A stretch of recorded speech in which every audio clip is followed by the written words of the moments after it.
También les traigo un saludo y contento de estar aquí para compartir la palabra con ustedes. Yo estoy muy preocupado por todo lo que en los últimos años hemos venido viendo en la iglesia en general. Por razón del ministerio, viajo a muchos lugares y podemos ver muchas cosas que están pasando y que traen mucha preocupación, ¿sí? Pero la Biblia nos habla sobre esto que está pasando. A mí me preocupa mucho cuando escucho que si un cristiano se pega un tiro y se suicida se va al cielo, o que si se deja marcar por el anticristo se va al cielo, cosas raras que se están escuchando. Y este tema, discerniendo la apostasía, yo voy a tocar el primer tema. Voy a irme un poco rápido, yo suelo ser un poco así pausado, pero voy a ser un poco más rápido en la enseñanza. He titulado: ¿puede un cristiano caer en la apostasía? ¿Puede un cristiano caer en la apostasía? Y tenemos un texto base que es 1 Timoteo 4, versículo 1. 1 Timoteo 4, 1, que dice así: pero el Espíritu dice claramente. ¿Cómo dice? Claramente. ¿Qué dice? Que en los postreros tiempos algunos apostatarán de la fe, escuchando espíritus engañadores y a doctrinas de demonios. Oremos. Señor, te agradecemos por este tiempo que tú nos das. Queremos aprender de ti, de tu palabra. Que tu Espíritu Santo sea en realidad el maestro que nos convence, Señor, de que lo que está escrito es tu palabra y que esa palabra es fiel y verdadera y digna de ser creída por todos nosotros. Enséñanos, Señor, porque son tiempos peligrosos y tú advertiste claramente sobre el peligro de la apostasía, Señor. En el nombre de Jesús te lo pedimos, Señor. Amén. Déjeme leerle una historia, una noticia que salió en un diario que se publicó en el estado de Texas, en los Estados Unidos, el pasado 5 de julio del 2015, o sea, el año pasado.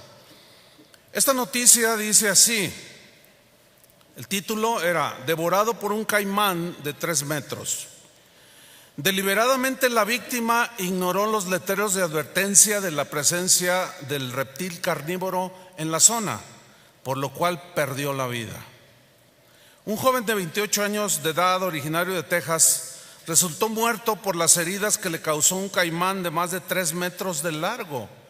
Pese a las advertencias de empleados del muelle ubicado en Orange, Texas, el hombre, después de haber sido advertido, dijo simplemente: al diablo con el caimán, y saltó al agua donde se había avistado aquel enorme animal. Quien llevara en vida el nombre de Tommy Woodward saltó al agua ignorando los letreros de peligro y fue capturado casi inmediatamente por el enorme reptil que se encontraba bajo el muelle. 2 horas después, los restos de la víctima fueron localizados. De esta trágica muerte que este diario sacó a la luz, yo quiero resaltar 2 cosas. Número 1, este hombre desatendió de manera deliberada todos los letreros de advertencia que abundaban en la zona. Y número 2, desatendió la advertencia de los presentes, de los cuidadores ahí en el muelle, de que no se metiera a nadar. Los desatendió totalmente la advertencia. ¿Qué es una advertencia? Según la Real Academia Española, es la acción y efecto de advertir. Generalmente es un escrito breve en el cual se advierte de algo, generalmente de un peligro, ¿sí?, a las personas. Por ejemplo, ¿cuántos de nosotros no hemos visto letreros de advertencia que dicen, por ejemplo, como: peligro, alto voltaje, no toque los cables? Ahora, si tú mandas al diablo la advertencia y tocas los cables, ¿qué va a pasar? Pero te advirtieron, ¿no? Baje su velocidad, dicen otros letreros. Curvas peligrosas a 100 metros. Peligro inflamable, dicen otros letreros. Peligro altamente tóxico, y así un etcétera innumerable, ¿no? Y la vida en la que nosotros, aquí en la tierra donde vivimos, en realidad está llena de advertencias, porque la vida está llena de peligros, ¿sí? Todas las advertencias tienen el propósito, ni más ni menos, de preservarnos la vida, ¿sí? Ignore las advertencias y su vida corre peligro. Bueno, yo quiero decirles, amados hermanos, que la Biblia no es la excepción. La Biblia está llena de advertencias de todo tipo a nosotros que somos hijos de Dios. Una de las advertencias más ignoradas de una manera deliberada es la advertencia que la Biblia hace sobre la apostasía en la cual un cristiano eventualmente puede caer. Pero aquí surge una pregunta que es controversial, y más en estos tiempos donde pues hay todo tipo de doctrinas que circulan por internet y por todos lados. La pregunta es la siguiente: ¿un verdadero cristiano puede apostatar de la fe? Bueno, unos dicen que no. Hay mucha gente que actualmente dicen que no, que un verdadero cristiano no puede apostatar de la fe. Pero otros dicen que sí se puede apostatar de la fe. Pero ¿cómo saber la verdad sobre este asunto? Bueno, vamos a dejar a un lado lo que dicen unos y lo que dicen otros. ¿Qué les parece? Porque puede ser la opinión personal de cualquiera. No, vamos a ver de manera minuciosa qué es lo que la Biblia nos dice al respecto, porque a fin de cuentas la Biblia sigue siendo nuestro fundamento de fe, ¿no es cierto?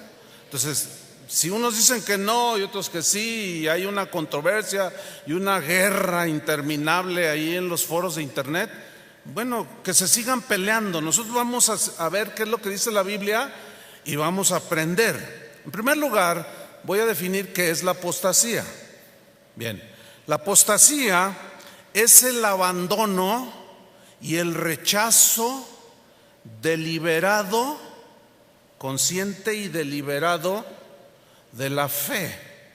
Pero fíjense que la palabra apostasía a través de la historia ha tenido diferentes aplicaciones. Por ejemplo, los miembros de un partido político que duran años ahí y de pronto cambian de partido político, se dice que apostataron de ese partido político.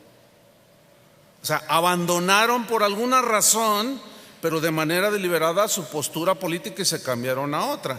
En el caso de la fe, de las cosas de Dios, es el abandono y el rechazo deliberado de la fe bíblica, de la fe cristiana, para abrazar otros conceptos.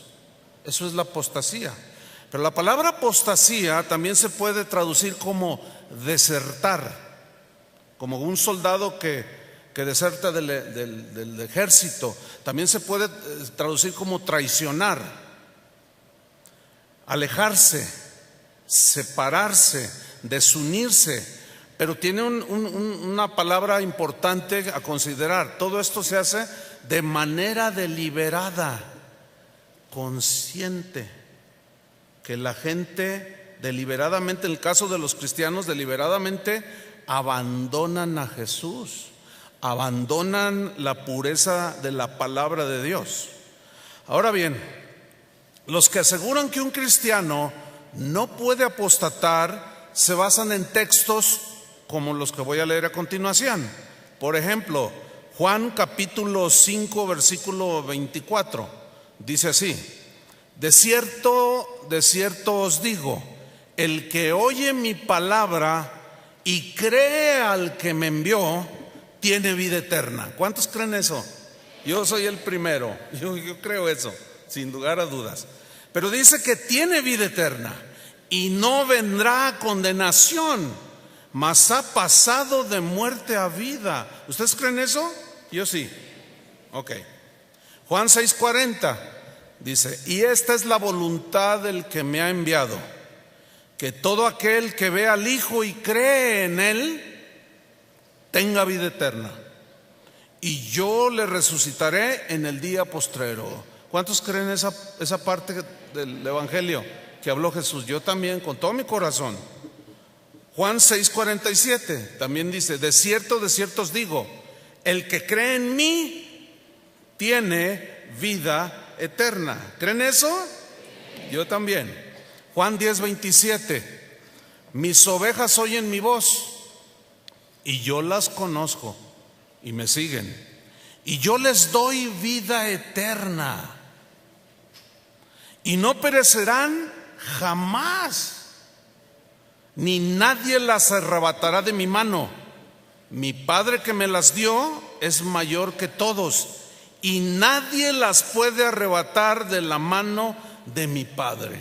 Mire, hermano, y un montón de textos nos dan una seguridad impresionante de saber, al saberlos y al conocerlos, nos da una seguridad muy sólida de que estamos en las manos del Señor. Y si nosotros estamos en las manos del Señor, nada ni nadie nos puede arrebatar de su mano. ¿Creen eso? Yo también. Pero aquí hay una cláusula que pocas veces ponemos atención: si permanecemos en Cristo. Vamos a estudiar Juan capítulo 15, la parábola de la vid verdadera.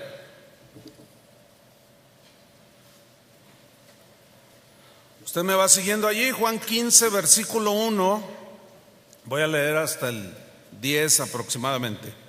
Dice Juan 15:1, hablando Jesús: yo, dice, soy la vid verdadera, y mi Padre es el labrador. Todo pámpano que en mí, o sea, los pámpanos es una metáfora de nosotros, los creyentes, o sea, no necesita mucha explicación. Todo pámpano todo pámpano que en mí no lleva fruto, pongan atención lo que está diciendo Jesús, lo quitará. ¿Lo están leyendo bien? Ok. Aquí la palabra importante a estudiar o la frase es lo quitará. Si alguno dice: yo soy cristiano, creo, tengo vida eterna, pero no da el fruto de un hijo de Dios, tarde o temprano el Señor lo quita. Eso es lo que está diciendo, porque usted lo está leyendo ahí, ¿no? Ahora, esa frase lo quitará viene de una palabra griega que es airo, así como suena, y significa levantar, quitar, pero llevar muy lejos. O sea, quitar algo y lanzarlo muy lejos. Eso significa quitar. Este verbo se usaba muy frecuentemente, o se usa muy frecuentemente en la Biblia. Por ejemplo, en Juan 1:29 habla de Cristo como el Cordero de Dios que quita el pecado del mundo. Aquí quitar es levantar, quitar y arrojar y llevarse lejos, muy lejos. ¿Qué? Nuestros pecados. Bueno, es exactamente la misma palabra que dijo el apóstol Juan, airo, que se traduce por quitarán, la misma que usó Jesús. El que en mí no lleva fruto, lo quitará. Lo lanzaré fuera, dice, muy lejos de mi presencia.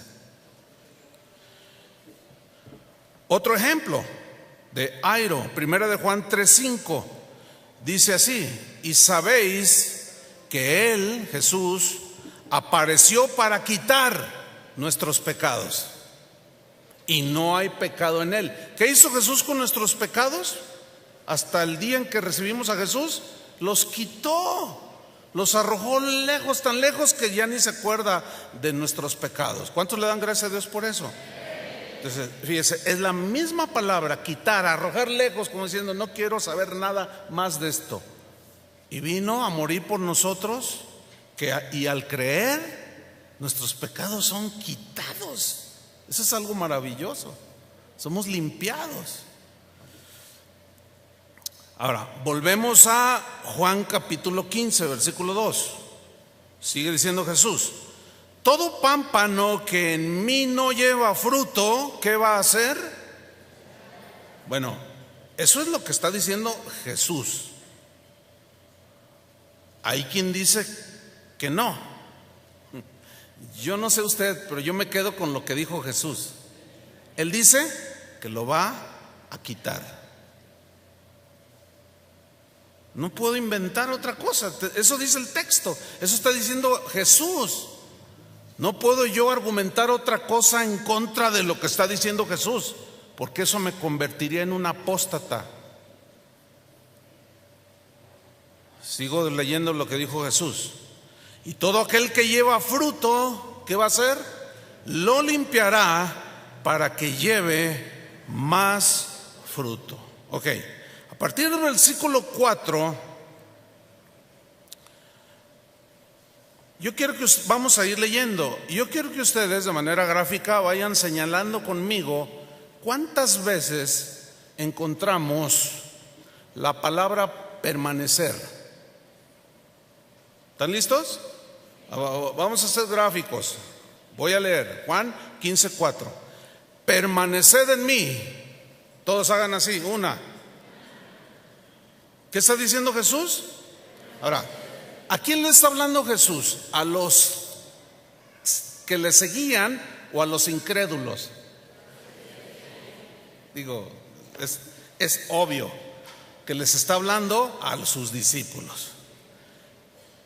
Y les dice, permaneced en mí. ¿Cuántos van? Una. Dice, y yo en vosotros. Como el pámpano no puede llevar fruto por sí mismo si no permanece en la vid. Dos. Fíjense esa frase, si no permanece en la vid. Entonces está hablando de permanecer. Es que esa palabra permanecer es clave, hermanos. Los primeros cristianos entendieron perfectamente el significado si permaneces. Nosotros hoy no lo entendemos, no sé por qué. Porque parte del cristianismo de hoy no cree o no entiende esa palabra permanecer, pero trataremos de explicarla. Van dos. Así tampoco vosotros, dice, si no permanecéis en mí. ¿Cuántos van? Háganle todos así. 3. Apenas en un versículo y llevan 3. ¿Será importante ese verbo permanecer? Sigamos leyendo. Versículo 5. Yo soy la vid, vosotros los pámpanos. El que permanece en mí, 4, y yo en él, este lleva mucho fruto, porque separados de mí nada podéis hacer. Versículo 6. El que en mí no permanece, 5, será echado fuera. Mire, yo no escribí la Biblia, sí se han dado cuenta de eso, si sabían eso, ¿no? Yo no la escribí. Estas son palabras que registró el apóstol Juan de un discurso de Jesús. Y lo que Jesús dice allí, eso fue lo que dijo. El que en mí no permanece, que llevamos 5, será echado fuera. ¿Fuera de dónde? ¿De dónde cree usted? ¿Fuera de dónde o de qué? Es un término súper fácil de entender. Hasta un niño lo entiende. Si no te comportas bien, te voy a echar del salón. Sabe que lo van a sacar y que ya no puede estar ahí. Hasta un niño entiende esa frase. Como dice, será echado fuera como pámpano y se secará. Y los recogen y los echan en el fuego y arden. ¿Qué creen que dijo Jesús aquí? Los echarán en el fuego y arden. Nada más descriptivo que el infierno, hermanos. Ahora, si ustedes notan, la frase será echado está en futuro. Y se presenta después de mencionar, o sea, en la Biblia siempre se presenta después de mencionar alguna condición que está implícita. Es decir, si un hombre no permanece en Cristo, o si alguien que dice ser creyente y no permanece en Cristo, será cortado, se marchitará, se secará y lo echarán al fuego. Yo quiero que ustedes lean con mucha atención el versículo 7. ¿Cuántas llevamos? ¿Permanecer? 5. Mucha atención al versículo 7. Si permanecéis en mí, ¿cuántas van? Yo quiero que le pongan mucha atención a esa pequeña palabra sí. Sí. Si permanecéis en mí, y como dice una versión, dice, y si mis palabras permanecen en vosotros, ¿cuántas llevamos ya? 7. O sea, permanecer en Cristo y sus palabras, pues es el mensaje del Evangelio, sus palabras, ¿no? Permanecen en vosotros, ya llevamos 7. Pedid todo lo que queréis y os será hecho. Ahora yo quiero tenerme un momento aquí en este sí, permanecéis en mí. El diccionario Strong, que es un diccionario de palabras griegas y hebreas, dice que esta pequeña palabra sí viene de un término griego que es ean, E-A-N, ean. Y ean, dice el diccionario Strong, que es una partícula condicional, que se puede traducir como en caso de que permanezcas en Cristo. También se puede traducir como a menos que permanezcas en Cristo, pide todo lo que quieras y te será hecho.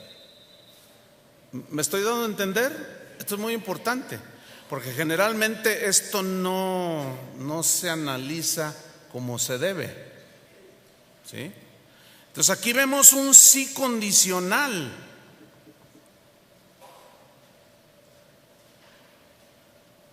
Déjeme ponerle 2 ejemplos bíblicos de un sí condicional para que suceda algo. Juan 11:40, cuando muere Lázaro, llega Jesús y lo resucita. ¿Se acuerdan del pasaje?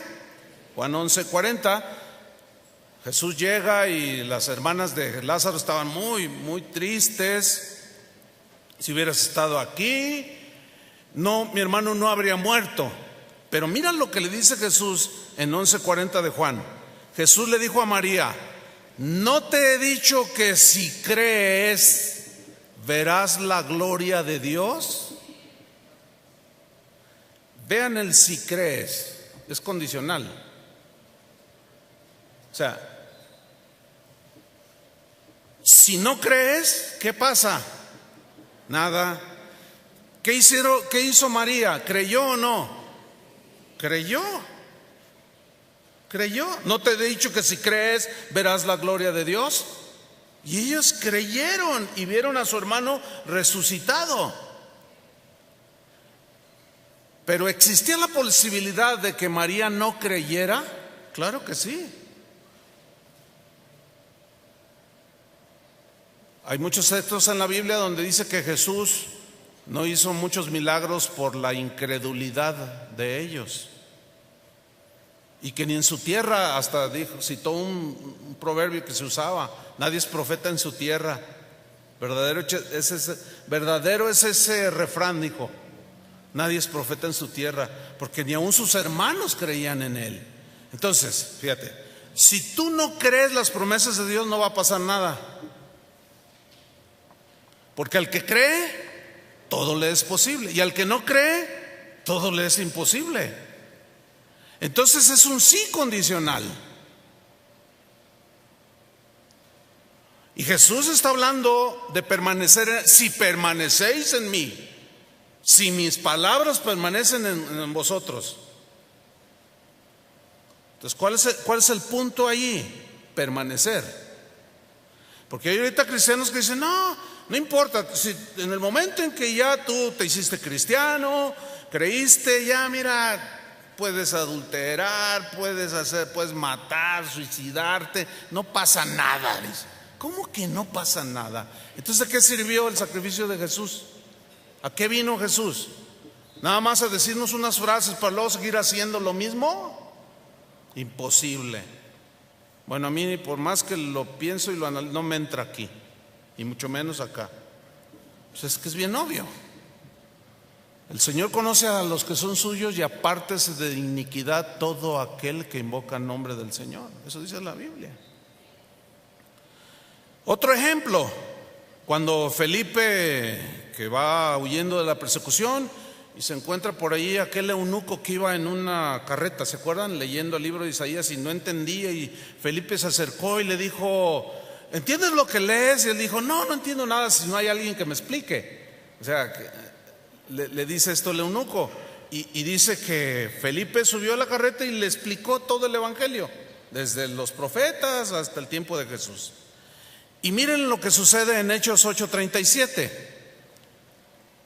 Porque el eunuco de pronto le dice, oye Felipe, ahí hay agua, quiero que me bautices. Y mira la respuesta de Felipe en Hechos 8:37. Felipe dijo, si crees de todo corazón, bien puedes, porque si no crees, yo no me voy a prestar a un teatro. ¿Crees? Sí. Bueno, respondiendo y dijo, creo que Jesucristo es el Hijo de Dios. Pero si le hubiera dicho, pues no creo. Entonces, todo estaba supeditado a que dijera si creía o no. Entonces, ese sí es condicional. Ahora, volvamos a Juan, capítulo 15. Que estamos leyendo la vid verdadera. ¿Cuántos permanecer llevamos? 7. Vamos a leer el versículo 9, Juan 15:9. Como el Padre me ha amado, así también yo os he amado. Permaneced en mi amor. ¿Cuántos van? 8. Versículo 10. Si guardareis mis mandamientos, ahí es otra vez el sí condicional. Si guardares mis mandamientos, permaneceréis en mi amor. ¿Cuántos lleva ya? 9. Así como yo he guardado los mandamientos de mi Padre y permanezco en su amor. 10. Oiga, yo tuve un maestro que decía, cuando veas una palabra que se repite una vez es importante en la Biblia. Si se repite 2 veces en un mismo pasaje es muy importante. Si se repite 3 veces es sumamente importante. Oiga, llevamos 10 versículos y ya van 9 versículos y ya van 10 veces que dice permanezcan, permanezcan. Es vital esto, entenderlo. Es fundamental entenderlo. 9 veces de los permanecer aquí es en referencia a nosotros. 9 de las veces que Jesús mencionó. Y solamente una se refiere a Jesús cuando dijo, así como yo he guardado los mandamientos de mi Padre y permanezco en su amor. Ahora, ¿quién es el que tiene que permanecer en Cristo? Nosotros. Esa es una acción que nosotros tomamos. Ahora bien, ya es muy claro que la palabra clave en este pasaje del Evangelio es permanecer. Ahora bien, Meno, M-E-N-O, es la palabra griega que se traduce por permanecer. Y es muy interesante la definición en el idioma griego. Dice el diccionario que esta palabra, meno, que se traduce permanecer, se usa en dos sentidos. Se usa para quedarse en algún lugar, pero habla en dos opciones o dos direcciones. Una, quedarse en algún lugar de manera temporal, y otra, quedarse de manera permanente. Ok, déjeme darle algunos ejemplos de ambas cosas. Quedarse en algún lugar o con alguien de manera temporal y de manera permanente. Lucas 1:56. Cuando María, la madre de Jesús, fue a visitar a Elizabeth, que era su familiar, la mamá de Juan el Bautista, Jesús y Juan eran primos, dice, y se quedó María con ella como 3 meses, después se volvió a su casa. Aquí la frase y se quedó es meno, que se traduce, como dicen otras versiones, y permaneció con María como 3 meses. Vemos que permaneció de manera que temporal. Es como yo ahorita, estoy aquí de manera temporal. Yo no me voy a quedar aquí permanentemente. Permanentemente aquí está Daniel y su esposa como pastores, ¿sí? Juan 4:40, cuando Jesús evangelizó a las samaritanas, ¿se acuerdan? Luego ella va y les cuenta todo lo que había oído. Dice, entonces vinieron los samaritanos a él, a Jesús, y le rogaron que se quedase con ellos. Y se quedó allí 2 días. Se quedó, es meno. Permaneció con ellos, ¿cuánto tiempo? 2 días, de manera temporal. Ok, pero la Biblia habla, sin lugar a dudas, es obvio, es indiscutible, irrebatible e incuestionable que Jesús les está diciendo a sus discípulos que deberían de quedarse con Él de manera permanente. Nadie puede dudar de que el mensaje de Jesús era para que permanecieran con Él de manera temporal. ¿Verdad que nadie lo asumiría de esa manera? No. Por eso Él habló de una promesa tremenda de vida eterna. Yo quiero que estén conmigo de manera permanente. Es decir, que los que vamos rumbo a la ciudad celestial, vamos a estar ahí por toda la vida. ¿Cuántos están con esa expectativa? Mire, por eso cuando alguien esté a punto de la muerte, hay que hacer 2 cosas: orar para que Dios los sane, pero a veces Dios ya se los quiere llevar. Y hay que discernir y decirle a la gente, ¿sabes que estás a punto de ver al Señor? Porque luego algunos dicen, tengo miedo a morirme. No debes de tener miedo a morirte. ¿Verdad que no, cristianos? Entonces, ¿por qué les da miedo? Algunos. Hay que afianzar esa fe. Entonces, es muy obvio que Jesús quiere que seamos fieles, y la fidelidad es ser pues fiel hasta el fin. No nada más en un lapso y luego ya te vas. No. Primera de Juan 2:15 dice así: no améis al mundo, ni las cosas que están en el mundo. Si alguno ama al mundo, el amor del Padre no está en él. O sea, no permanece en él. Porque todo lo que hay en el mundo, los deseos de la carne, los deseos de los ojos y la vanagloria de la vida, no proviene del Padre, sino del mundo. Y el mundo pasa, es temporal, hermanos, y sus deseos. Pero el que hace la voluntad de Dios, ¿qué dice?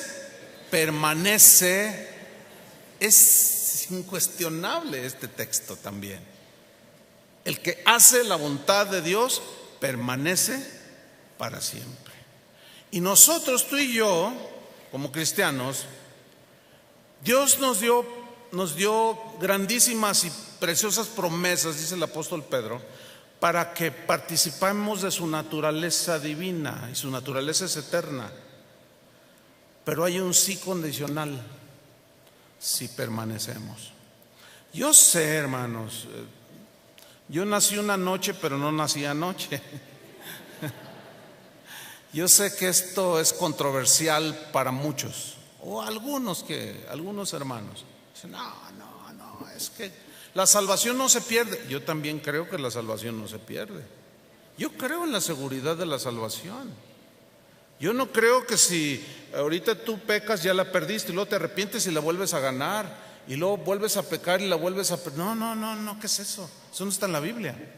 Yo creo en la seguridad de la salvación, pero la Biblia sí advierte sobre la apostasía.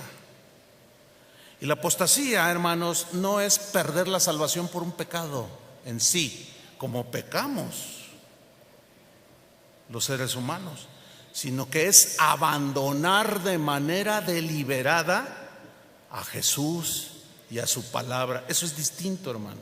Ese es el punto donde creo yo que algunos todavía... A mí me costó años de estudio, créanmelo, hermanos, y de meditar y de preguntarle al Señor y de investigar para llegar a lo que hoy les comparto en una hora.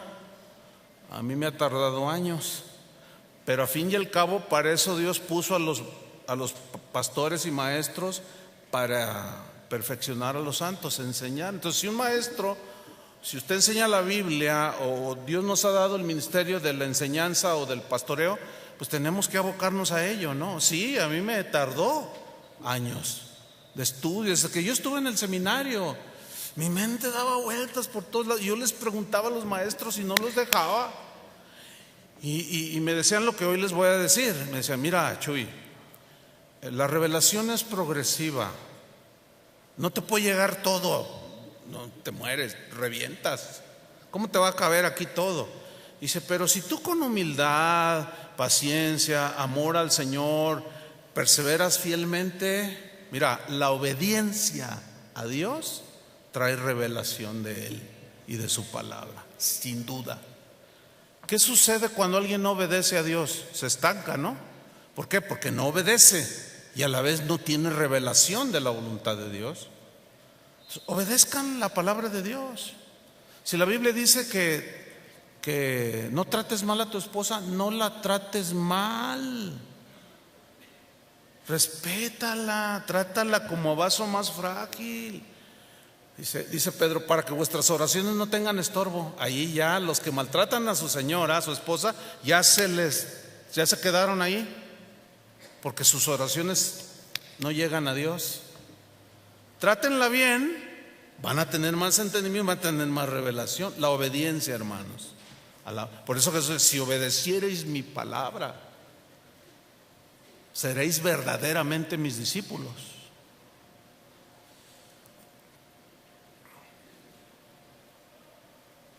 Volvamos a la pregunta de un principio: ¿puede un cristiano apostatar?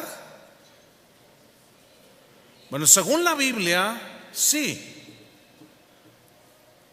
Según la Biblia, sí. Según la historia de la iglesia, escúcheme bien, en los primeros 400 años de la existencia de la iglesia, desde que Jesús partió, a los primeros 400 años, la iglesia o los cristianos, se les conoce como la iglesia primitiva o los primeros cristianos, y a los primeros líderes de la iglesia, siglos después, se les acuñó una manera de identificarlos. Se les decían padres de la iglesia, o quienes tutorearon a los primeros cristianos, ¿sí? Vamos a comprobar con la Biblia. El tema apenas inicia, ¿sí? Entonces yo sé que surgen preguntas y todo, pero nos vamos a ir por partes. Pero vamos a comprobar con la Biblia si un cristiano no pudiera apostatar Fíjese el planteamiento. Si un cristiano no pudiera o no tuviera la posibilidad de apostatar y de abandonar de manera deliberada a Jesús y a su palabra, entonces las advertencias que están en la Biblia no tienen ningún sentido. Es como si usted viera un letrero aquí que dice: por favor, no se meta a nadar más de 50 metros de la playa. Y usted dice: ¿y ese letrero qué?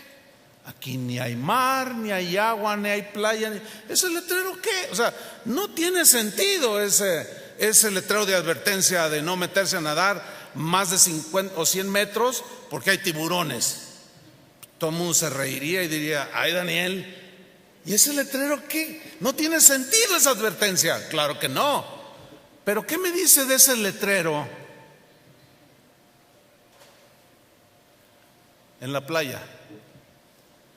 ¿Tendrá sentido o no? Pues claro. Ahora, si Jesús no se está refiriendo a los cristianos, entonces ¿a quién se está refiriendo? ¿A los que no son cristianos? Bueno, es que no puede haber un apóstata si primero no profesó haber creído. ¿Sí? Así de sencillo. O sea, son pensamientos de hasta sentido común, de lo más elemental, ¿no? Entonces vamos a ver algunos textos que nos van a comprobar si un cristiano puede apostatar o no. Repito, esto va a ser continuo, esta repetición. Si un cristiano no pudiera apostatar, entonces textos como los que vamos a leer no tendrían sentido de haber sido escritos. Por ejemplo, nuestro texto con el que iniciamos la enseñanza, 1 Timoteo 4:1.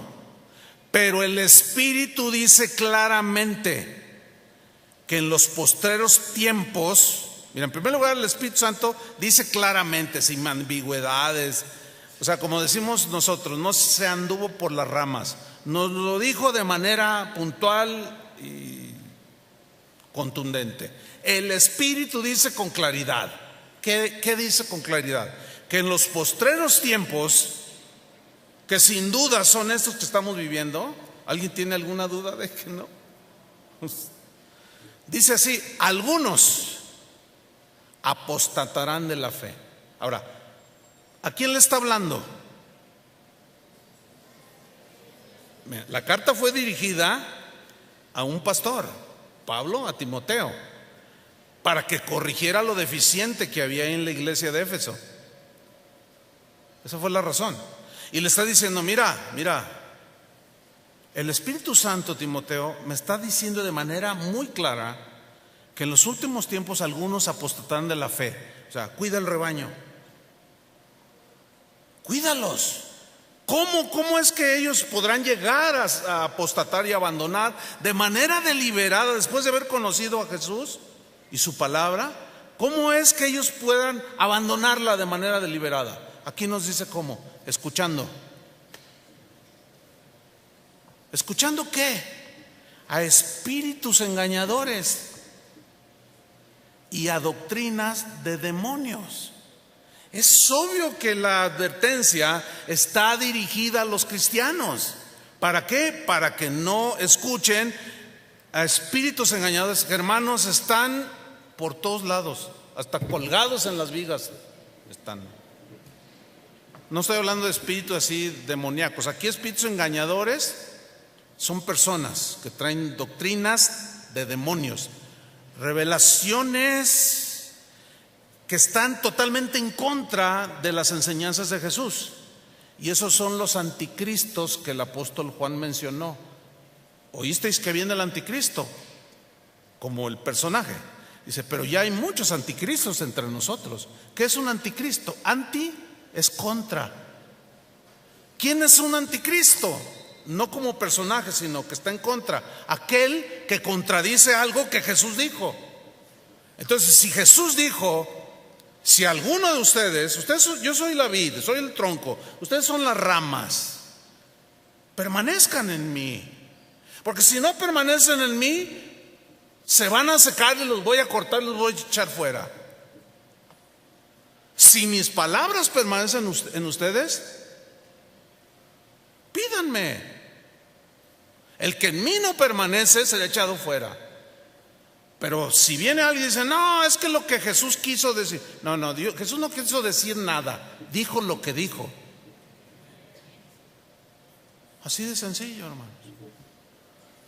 Entonces, cuando alguien de manera abierta, por escuchar espíritus engañadores y doctrinas de demonios, no habría el tiempo para mencionar, pero estamos plagados, hermanos, de cada doctrina que solamente porque aparentemente aparece en la Biblia, muchos lo dan por bíblico. No, hermanos, acuérdense que Satanás es el experto en torcer y sacar del contexto el mensaje de Jesús. Lo hizo con el mismo Jesús. Lánzate abajo, que al cabo está escrito, y le cita un salmo. Está escrito que mandará a sus ángeles y te van a guardar. Pero también está escrito, Satanás le dijo, no tentarás al Señor tu Dios. O sea, lo puso en su lugar. Entonces sigue siendo la misma estrategia de Satanás: torcer el sentido verdadero de los textos y meter cosas que en realidad él nunca dijo. Entonces ahí está ese texto que es muy claro. ¿Y qué me dicen de Primera de Pedro 5:8? Que el apóstol Pedro dice, sed sobrios. ¿A quién le está hablando? ¿A cristianos o a no cristianos? Cristianos. Sed sobrios y velad. Estén con los ojos despiertos. Esto es en sentido espiritual, obviamente. ¿Cuál es la razón? Porque vuestro adversario, el diablo, como león rugiente, anda alrededor buscando a quien devorar. Y dice el versículo 8, al cual resistid firmes en la fe. ¿Cómo dice? Resistir firmes en la fe. Ahí fe significa el conjunto de verdades que la Biblia nos revela. Entonces, ¿existe la posibilidad de que un cristiano sea devorado por Satanás? Bueno, eso es lo que dijo Pedro. ¿Qué quieren que haga yo? Yo no puedo hacer nada. Yo quisiera que no fuera así. Yo quisiera que no fuera así, que nada nos pasara. Ya la hicimos, ya creímos, ya la hicimos. Hagamos lo que hagamos. Pues es muy cómoda esa doctrina, pero es tan peligrosa, hermanos. Y se ignoran casi la Biblia entera. Si no existiera la posibilidad de que un cristiano fuera devorado por Satanás, ¿por qué Pedro escribió esto? ¿Cómo entendió Pedro entonces? ¿Cómo lo entiende usted? Porque si alguien dice, bueno, sí dice allí, pero es imposible que un hijo de Dios sea arrebatado de la mano de Jesús. Y alude a los textos que leímos al principio de Juan capítulo 4. Está en mi mano y nadie lo arrebatará. Ahí dice, y yo creo eso, yo también lo creo, si permanecemos. Porque el que habita al abrigo del Altísimo mora bajo su sombra. Pero ¿y si te sales del abrigo del Altísimo, que es la desobediencia, la rebeldía, el no perdonar? Y ya hablaremos más de eso. ¿A verdad? Como dicen por ahí. No existieran esas advertencias si no cabría la posibilidad o hubiera la posibilidad de que el diablo nos puede. Entonces, ¿cómo le contestarían los cristianos de aquel tiempo? Ay, Pedro, ¿qué no sabes la revelación? Que a nosotros nadie nos toca, ni el diablo. Sí es cierto, si Dios no le da permiso, y si da permiso, ¿por qué es? Con propósitos para que, ¿sí? Como a Pedro lo zarandeó, pero para hacernos regresar. Pero hay algunos que son zarandeados y se rebelan más contra Dios. Y ahí es donde inicia la apostasía. ¿Por qué a mí, Dios? Y se empiezan a rebelar. ¿Y por qué aquel sí? Y se endurecen. Luego oyen la palabra y se endurecen más, y otros se ablandan más. ¿Por qué? Por el estado del corazón. El estado del corazón es una responsabilidad de cada creyente. Guarda tu corazón. ¿Quién es el que lo va a guardar? Eso dice el proverbio, nosotros.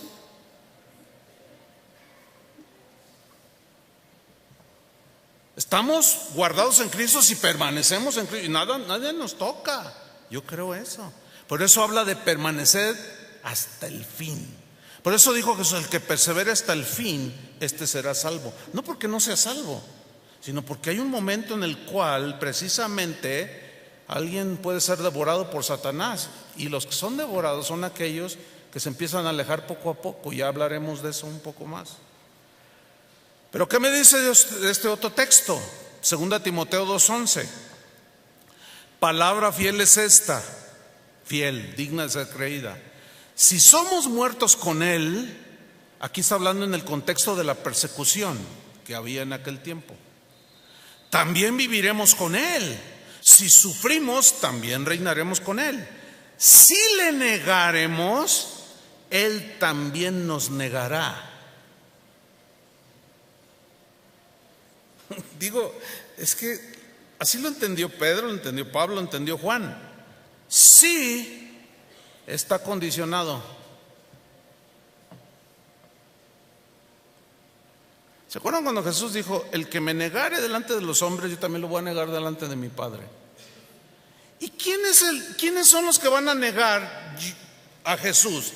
¿Los que lo conocen o los que no lo conocen? Digo, pura lógica elemental si habláramos de eso, mi querido Watson. Pues es obvio. ¿Ah?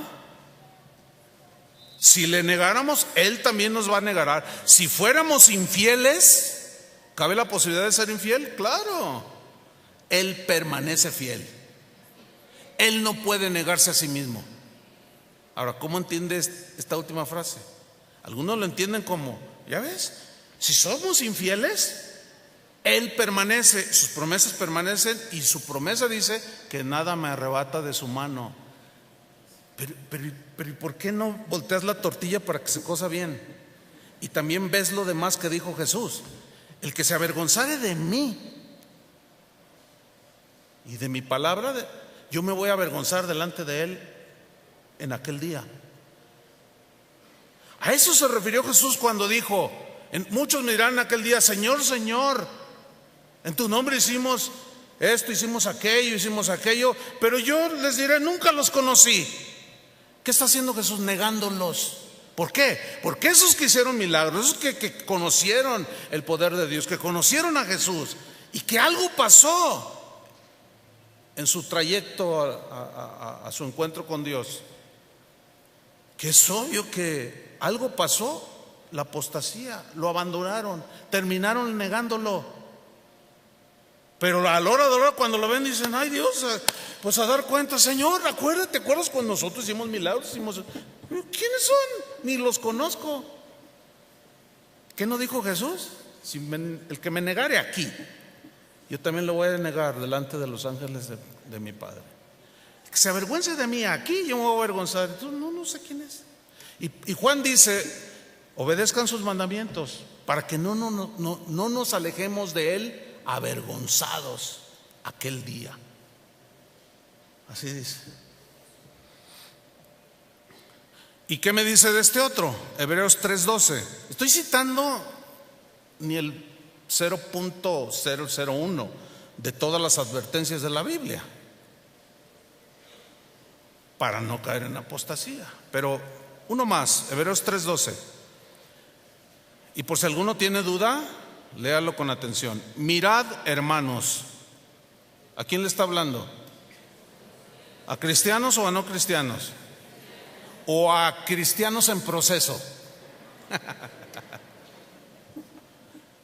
Dice, mirad, hermanos, que no haya en ninguno de vosotros corazón malo de incredulidad para apartarse del Dios vivo. Caray.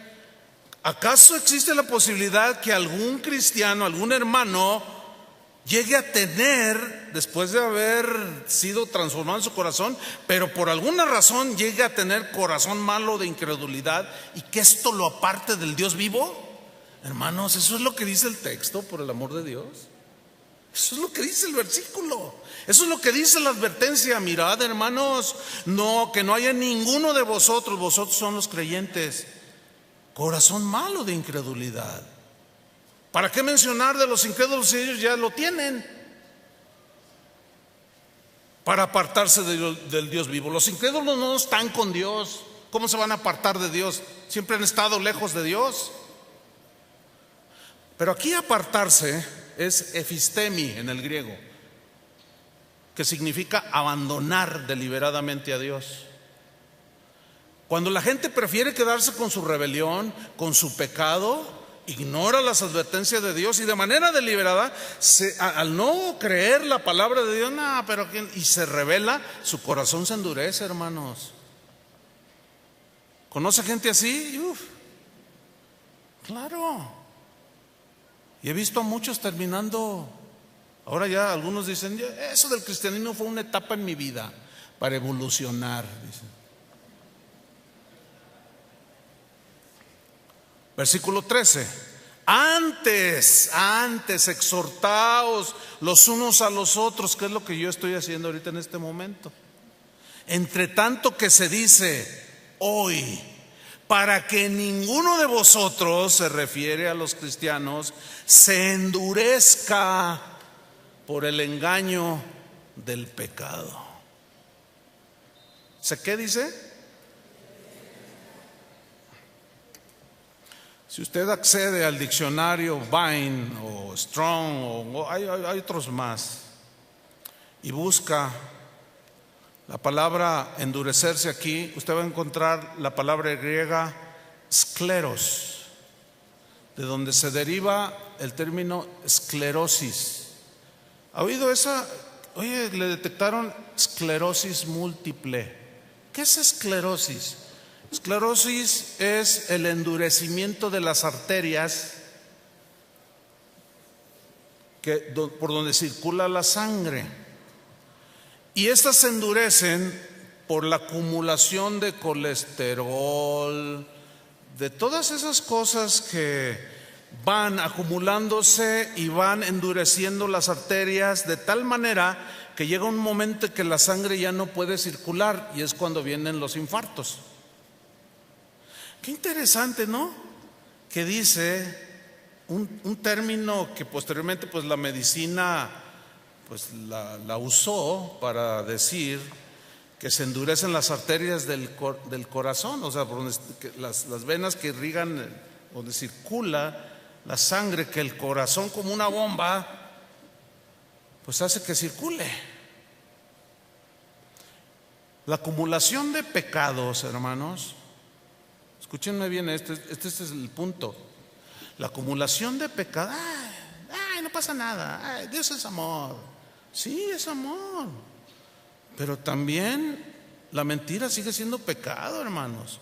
El adulterio sigue siendo pecado. El robar y tomar lo que no es de uno sigue siendo pecado, ¿o no?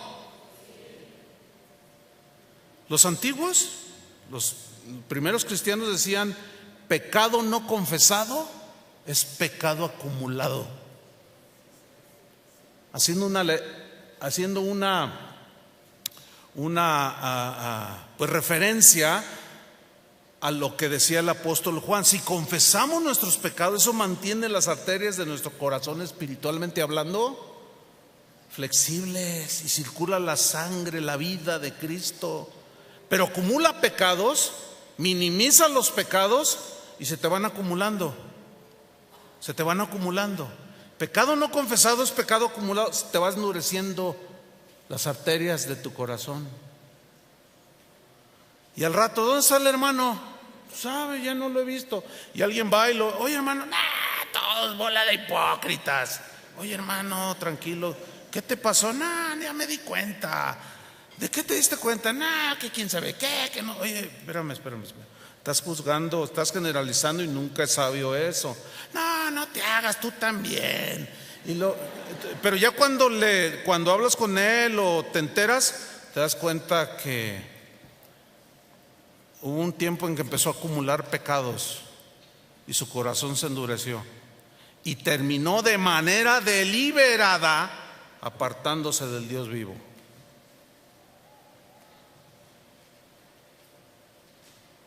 Ahí está. Exhórtense unos a otros, en tanto que se dice hoy, dice, para que ninguno de vosotros se endurezca por el engaño del pecado. Y luego dice el versículo 14, porque somos hechos participantes de Cristo. Está hablando de cristianos, por el amor de Dios, hermanos. ¿Puede entonces un cristiano apostatar, sí o no? Según la Biblia, sí. Según algunos teólogos que andan por allí, no. Yo me quedo con lo que dice la Biblia. Preferiría equivocarme creyendo lo que dice allí, equivocarme entre comillas, a creer lo que dicen algunos por allí. Por más teólogos que sean, están contradiciendo a Dios, están arrastrando al pueblo de Dios a una vida de libertinaje, y eso no lo tolera el Señor. En el mensaje a las iglesias les dijo: tú has hecho esto bien, pero tengo algo contra ti. Tengo algo contra ti. Y Dios siempre nos va a estar corrigiendo, ¿sí o no? Por eso dice: hijo mío, no menosprecies la disciplina del Señor. Porque muchos la menosprecian. Creen que la disciplina que les aplicó el pastor, o una situación que pasó y que para formar el carácter, creen que es onda de alguien, y se amargan contra los demás, cuando Dios es el que está tratando tu corazón. Por eso dice que debemos de soportarnos con paciencia los unos con los otros, y de la manera que Cristo nos perdonó, así también debemos hacerlo nosotros. Esa es la única manera de poder mantener el corazón bien tierno. Si no, se va endureciendo, hermanos.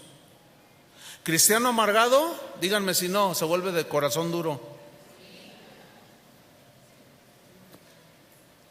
Y ve que su adversario le fue mal, dice: para que se le quite, dice. Y si por ahí lee: si tu enemigo tiene hambre, dale de comer, dice: que le dé el gobierno, yo no, dice. Si tiene sed, dale de beber, yo que le voy a dar. Yo he oído a cristianos hablar así, hermanos. Y lo que es peor, pastores desde un púlpito diciendo cosas así: malditos todos aquellos que se van de esta iglesia. ¿Qué es eso? ¿Hasta qué grado hemos llegado? Eso no es ni mucho menos el evangelio, hermanos. Para nada. Eso es veneno. Es como si te sentaras a comerte 1 kilo de pura grasa de cerdo, 1 kilo así. ¿Qué le van a pasar a tus arterias del corazón? Es lo mismo. No, hermano, no se coman todo lo que por ahí se ofrece, no. Fíjate, en la versión en lenguaje sencillo, Hebreos 3:14 dice: al principio, cuando confiamos en Cristo, nos hicimos compañeros suyos. La Reina Valera dice: somos participantes de Cristo. Fíjate lo que dice en esta versión: y si no dejamos de confiar en Él, seguiremos siendo sus compañeros siempre. Bueno, en otra versión, Palabra de Dios para Todos, en este mismo texto, Hebreos 2:1, en la versión Palabra de Dios para Todos, dice así: por eso debemos prestar más atención al mensaje que hemos escuchado, para no desviarnos del camino de la verdad. Poner atención al mensaje que hemos escuchado, ¿para no qué? Para no desviarnos del camino de la verdad. Entonces, ¿cabe la posibilidad de que un cristiano se pueda desviar del camino de la verdad? Según la Biblia, sí. Según algunos teólogos, no. Es una decisión personal. Yo me quedo con lo que Jesús dijo. Y ahí es donde ya cada quien toma su decisión. Entonces, para irnos sobre el final, ¿puede un cristiano apostatar? ¿Sí? Claro que sí. Déjeme darle unas brevísimas citas de algunos de los primeros líderes de la iglesia cristiana. Ya les mencioné a los apóstoles, que fueron quienes recibieron de manera directa el mensaje de Jesús, pero ellos atendieron a la instrucción de Jesús cuando dijo: vayan y prediquen y enséñenle todas las cosas. Ellos, los apóstoles, tuvieron sus discípulos, a quienes ellos depositaron lo que ellos habían recibido. Uno de ellos fue un pastor muy destacado en la historia del cristianismo, y fue Policarpo. Policarpo fue directo discípulo del apóstol Juan, y algunos estudiosos aseguran que fue el pastor de la iglesia de Esmirna en ese tiempo. Hay un mensaje que Jesús en capítulo 2 le habla al pastor, que, como dije hace un momento, algunos creen y aseguran que era Policarpo. Bueno, Policarpo fue quemado en la hoguera. Así murió Policarpo. Pero antes de ser sacrificado en la hoguera, los verdugos le decían: si tú niegas a Jesús, salvas la vida. Él ya era un anciano. Mira, eres un pobre anciano, retírate ya. Mira, pero niega a Jesús y salvas tu vida y te puedes ir en paz. Y dice la historia que Policarpo respondió: 86 años de mi vida hace que sirvo al Señor. Él nunca me ha hecho ningún mal, al contrario, me ha colmado de bienes. ¿Cómo podría yo negar a aquel que murió por mí? A mi maestro y mi salvador, de quien espero mi felicidad eterna, que castiga a los malos y el vengador, y él castiga a los malos y es el vengador de los justos. ¿Cómo podría yo hacer eso? Negarlo. Él tenía muy presente aquí el mensaje de Jesús transmitido por los apóstoles: no niegues a Jesús, aunque estés a punto de que te corten la cabeza. Te van a querer obligar a que lo niegues. No lo niegues, porque si lo niegas, apostatarás de él. Él te negará aquel día. Policarpo dijo: el que resucitó a Cristo, a nosotros también nos resucitará, si hacemos su voluntad, si andamos en sus mandamientos, si amamos lo que Él amó y si nos guardamos de toda maldad. Él lo entendió como lo enseñó Jesús, como lo entendió Juan, pero algo sucede en el cristianismo de hoy. No se entiende de esa manera. ¿De qué manera lo entiende usted, hermano? Debo de detenerme aquí porque es necesario por el tiempo, pero déjame a manera de conclusión de este primer mensaje. ¿Puede alguien que en determinado momento por el engaño del pecado se ha ido endureciendo y que ya empezaste a renegar del Señor? Quizás no abiertamente, pero ya empezaste con tus cosas de que a mí no me oye. Empezaste a amargarte. Empezó el colesterol espiritual a endurecer tu corazón. Yo sé que puede haber personas así, porque la exhortación es para nosotros. ¿Qué dice la Biblia? Si confesamos nuestros pecados, Él es fiel y justo para perdonarnos y limpiarnos de toda maldad. Hay algunos cristianos, puede haber de estos aquí hoy, que están a punto de la apostasía. ¿Por qué? Porque ya tienen tiempo cuestionando a Dios, contradiciendo a Dios, odiando a otros hermanos, pecando deliberadamente. Están a un paso del precipicio. Pero mira qué bueno es el Señor. Hoy Él viene a decirte: confiesa tus pecados, deja tu orgullo, porque eso te puede apartar eternamente de mí. Ya ve, usted está diciendo que la salvación se pierde. Yo no estoy diciendo que la salvación se pierde, estoy diciendo que se abandona de manera deliberada. Es muy distinto, entiéndalo.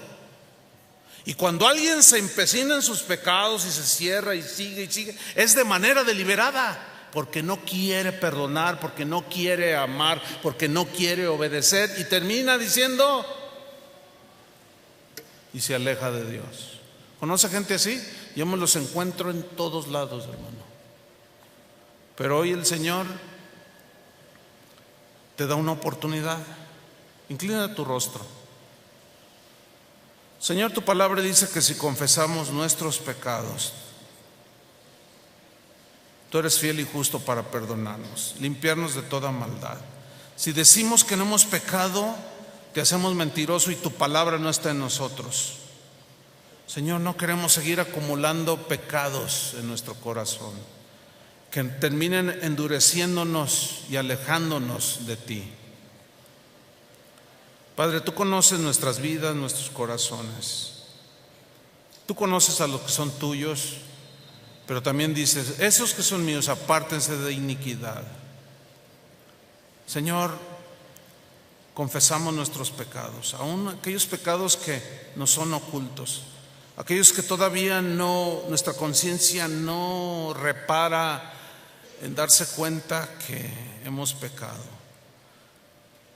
Señor, límpianos con tu sangre preciosa. Tu sangre preciosa es la única que puede limpiarnos de todo pecado, de toda maldad, pero reconocemos